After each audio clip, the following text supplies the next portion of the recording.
Okay so hi everyone. तो अगर आप काफी टाइम से ये रिसर्च कर रहे हो कि आप कनाडा में पढ़ने आना चाह रहे हो तो आपको बहुत सारे प्रोविंशियल नॉमिनेशन प्रोग्राम्स ऐसे दिख गए होंगे जहां पे आप अपना डिप्लोमा या डिग्री खत्म कर लो, उसके बेसिस पे आपको डायरेक्ट नॉमिनेट कर देती है प्रोविंस और आप पीआर के लिए एलिजिबल हो जाते हो without any work experience in Canada. For example Ontario में जब मैं आया था मास्टर्स डिग्री करने, तो मास्टर डिग्री के बेसिस पे ओंटारियो प्रोविंस नॉमिनेट कर देती थी। Obviously first come first serve basis था, तो इस पे रिलाई नहीं कर सकते। लेकिन recently in our Facebook group, link is in the description, I actually came across some students who sent me an advertisement जिसमें लिखा था कि न्यू ब्रंसविक में अगर आप चले जाते हो तो आप पढ़ाई करते करते ही पीआर फाइल कर सकते हो। तो because I found it interesting, तो मैंने कुछ रिसर्च की इस बारे में जो मैं आज आपके साथ शेयर करने लगा हूँ। So here we go. तो सबसे पहले तो मैंने वो एडवर्टाइजमेंट देखी जिसमें ऑब्वियसली एजेंट्स कुछ भी लिख देते हैं प्लस टू के स्टूडेंट्स जो होते हैं उनको अपनी तरफ अट्रैक्ट करने के लिए, क्योंकि प्लस टू के स्टूडेंट्स को होता है कि उनका जो पीआर का सारा प्लान है वो प्रोविंशियल नॉमिनेशन प्रोग्राम्स पे ही डिपेंडेंट होता है। तो इमेजिन करो कि ऐसा ही स्टूडेंट, चाहे वो प्लस टू के बाद हो चाहे ग्रेजुएशन के बाद हो, बीटेक बीएससी बीसीए कुछ भी किया, और उनको किसी ने बता दिया कि न्यू ब्रंसविक में आप एनरोल्ड हो जाओगे तो आपको प्रोविंशियल नॉमिनेशन प्रोग्राम मिल जाएगा वहां पे। तो वो वहां पे यूनिवर्सिटी ऑफ न्यू ब्रंसविक है और कम्युनिटी कॉलेजेस हैं और एक आधी प्राइवेट यूनिवर्सिटी भी है। एजेंट्स ने उनको वहां पे भेज दिया। बाद में पता लगा ओहो ये प्रोग्राम उनके लिए है जिनकी ऑलरेडी फाइल एक्सप्रेस एंट्री में लगी हुई है,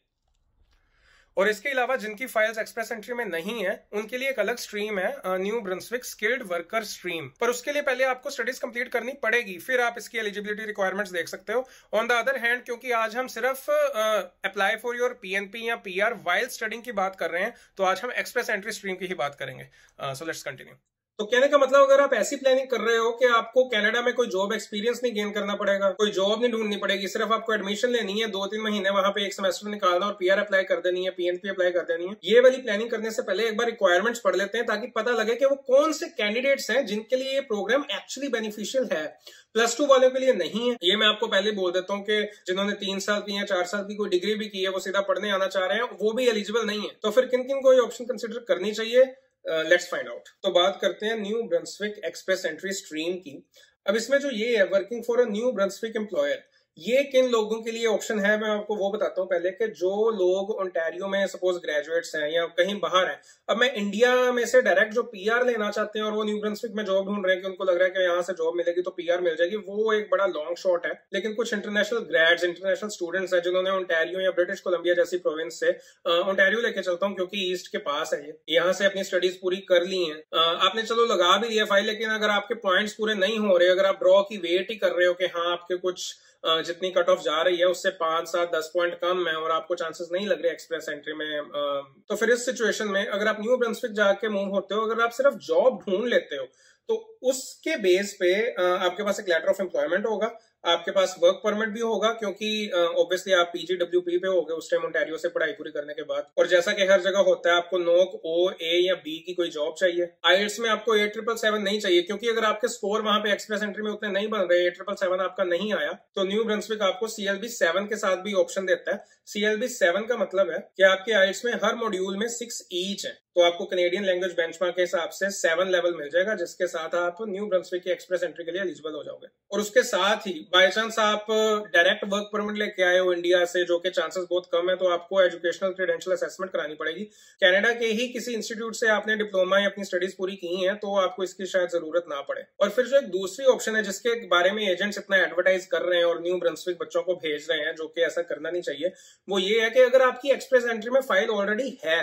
और साथ ही साथ आप न्यू ब्रंसविक के किसी डेजिग्नेटेड लर्निंग इंस्टीट्यूट में एनरोल्ड हो, आपके पास स्टडी परमिट है, आईएलटीएस में 6 ईच बैंड भी आ गए हैं, CLB 7, और साथ ही साथ एक्सप्रेस एंट्री में आपने जिस NOC लेवल O, A या B की किसी भी जॉब के साथ अप्लाई किया है, उस जॉब में भी आपको कम से कम 1 साल का एक्सपीरियंस होना चाहिए। मतलब कि जो apply for your PR while studying वाली ऑप्शन को अगर आप कंसिडर करना चाहते हो तो आपको पहले एक्सप्रेस एंट्री के लिए एलिजिबल होना पड़ेगा। वहां एलिजिबल होने के लिए आपको कम से कम 6 ईच बैंड, 1 साल का एक्सपीरियंस, पिछली एजुकेशन भी चाहिए, बैचलर्स वगैरह भी होनी चाहिए आपके पास, क्योंकि उसी के बेस पे तो आपको वो स्किल्ड कैटेगरी की जॉब मिलेगी ना 1 साल के लिए, नॉक ओ ए या बी वाली। तो बेसिकली ये जो new Brunswick Express Entry streams हैं, ये उन लोगों के लिए जो ऑलरेडी एक्सप्रेस एंट्री के लिए एलिजिबल है, वो सिर्फ कुछ पॉइंट्स के कारण रह रहे हैं। आइल्स में 877 नहीं आ रहे, 6 ईच आ रहे हैं, या उनको पता ही है कि कोई प्रोविंशियल नॉमिनेशन प्रोग्राम के तहत ही उनको पीआर मिलेगी, कट ऑफ बहुत हाई जा रही है, और किसी और प्रोविंस में उनका जो प्रोफेशन है, उनका जो नॉक कोड है, वो इन डिमांड नहीं है। उस केस में फिर न्यू ब्रंसविक की ऑप्शन कंसिडर की जा सकती है कि हाँ, या तो वहां पे मूव हो जाओ, वहां पे जॉब ऑफर ले लो,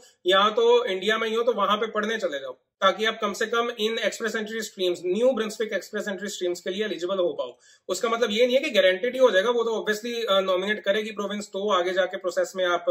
फाइल करोगे ना। तो वंस आपकी एक्सप्रेस एंट्री में फाइल है, सब कुछ है, सेट है, तो आप एक्सप्रेशन ऑफ इंटरेस्ट यहाँ पे फाइल कर सकते हो। इनका एक INB पोर्टल है, inb.gnb.ca, यहाँ पे आप अपना सारा रजिस्टर करके एक्सप्रेस एंट्री वाले सारे रेफरेंस नंबर जो भी आपकी फाइल के हैं वो सारे यूज करके फिर आप यहाँ पे रजिस्टर कर सकते हो। फिर आपको यहाँ से पहले नॉमिनेशन की वेट करनी पड़ेगी, अगर तो वो आ गया तो फिर आपको ये सारी चीजों का फायदा होगा। तो जो स्टूडेंट्स इन एडवर्टाइजमेंट्स के कारण बहकावे में आ जाते हैं, या वो प्लानिंग सारी चेंज कर लेते हैं, मेक श्योर कि आप ऐसी रिसर्च अपने लेवल पे भी करके रखो जहां पे भी आप जा रहे हो। न्यू ब्रंसविक नहीं, अगर आपको लग रहा है कि ये वाली न्यू ब्रंसविक के जो प्लान्स हैं ये आपके लिए फायदेमंद हो सकते हैं, तो श्योरली आप यहाँ पे जा सकते हो, लेकिन सिर्फ एडवर्टाइजमेंट्स के बेस पे कोई डिसीजन नहीं लेना। रिसर्च होनी चाहिए आपकी वेबसाइट्स के थ्रू, ऑफिशियल वेबसाइट्स और ऑफिशियल पोर्टल्स के थ्रू। So that's it. और इसके अलावा अगर आपको ऐसी कोई और इंफॉर्मेशन एक्सचेंज करनी है अपने फेलो स्टूडेंट्स के साथ, तो ये SRN अकेडमी का फेसबुक ग्रुप है, यहाँ पे आपके जैसे स्टूडेंट्स ही हैं और अराउंड 10,000 के आसपास, उसका लिंक डिस्क्रिप्शन में है। और इसके अलावा हर हफ्ते मैं वेबिनार कर रहा हूँ अप्लाई बोर्ड के साथ, तो उसका लिंक आपको इंस्टाग्राम पे स्वाइप अप स्टोरी में मिल जाएगा, उसका लिंक भी डिस्क्रिप्शन में है इंस्टाग्राम का। So that's it and I hope it helps.